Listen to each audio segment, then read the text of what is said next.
High range റൂട്ടിൽ service നടത്തുന്ന സ്വകാര്യ ബസ്സുകൾ ഹ്രസ്വദൂര യാത്രക്കാരെ അവഗണിക്കുന്നതായി വ്യാപകമായ പരാതി. മുണ്ടക്കയം മുതൽ പെരുവന്താനം വരെയുള്ള യാത്രക്കാരെ കയറ്റുവാൻ സ്വകാര്യ ബസ് ജീവനക്കാർ വിമുഖത കാണിക്കുന്നതായാണ് ആക്ഷേപം. പ്രധാനമായും 35 മൈൽ മുതൽ പെരുവന്താനം വരെയുള്ള യാത്രക്കാരാണ് ഈ ദുരിതം അനുഭവിക്കുന്നത്.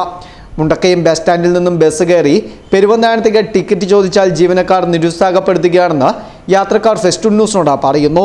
കട്ടപ്പന, കുമിളി തുടങ്ങിയ ദീർഘദൂര സ്ഥലങ്ങളിലേക്കുള്ള യാത്രക്കാരെ മാത്രം ലക്ഷ്യമിട്ടാണ് ഈ നടപടി. ബസ്സിൽ തിരക്കില്ലെന്ന് ദീർഘദൂര യാത്രക്കാർക്ക് തോന്നിപ്പിക്കുവാനായി സമീപ സ്റ്റോപ്പുകളിൽ ഇറങ്ങേണ്ട യാത്രക്കാരെ മനഃപൂർവ്വം ഒഴിവാക്കുന്നതായും യാത്രക്കാർ കുറ്റപ്പെടുത്തുന്നു. മുണ്ടക്കയം ബസ് സ്റ്റാൻഡിൽ നിന്ന് പുറപ്പെടുന്നതിന് തൊട്ടുമുമ്പ് മാത്രമാണ് പെരുവന്താനം ഭാഗത്തേക്കുള്ള യാത്രക്കാരെ ബസ്സിൽ കയറ്റുവാൻ അനുവദിക്കുന്നത്. ദൂരസ്ഥലങ്ങളിലേക്ക് പോകേണ്ടവർക്ക് സീറ്റ് ഉറപ്പിക്കുവാനാണ് ഈ വിവേചനം കാണിക്കുന്നതെന്നും യാത്രക്കാർ പറയുന്നു. സ്ത്രീകളും കുട്ടികളും ഉൾപ്പെടെയുള്ള യാത്രക്കാർ സ്റ്റാൻഡിൽ മണിക്കൂറുകളോളം കാത്തിരിക്കേണ്ട അവസ്ഥയും വരുന്നുണ്ട്. എന്നാൽ ഇതേ റൂട്ടിൽ സർവീസ് നടത്തുന്ന KSRTC ബസ്സുകൾ യാതൊരു മടിയും കൂടാതെ എല്ലാ യാത്രക്കാരെയും കയറ്റുന്നുണ്ട്. സ്വകാര്യ ബസ് ജീവനക്കാരുടെ ഈ തന്നിഷ്ടത്തിനെതിരെ ശക്തമായ പ്രതിഷേധത്തിന് ഒരുങ്ങുകയാണ് നാട്ടുകാർ. മോട്ടോർ വാഹന വകുപ്പിനും പോലീസിനും പരാതി നൽകാനാണ് യാത്രക്കാരുടെ തീരുമാനം. Festoon News, Mundakayam.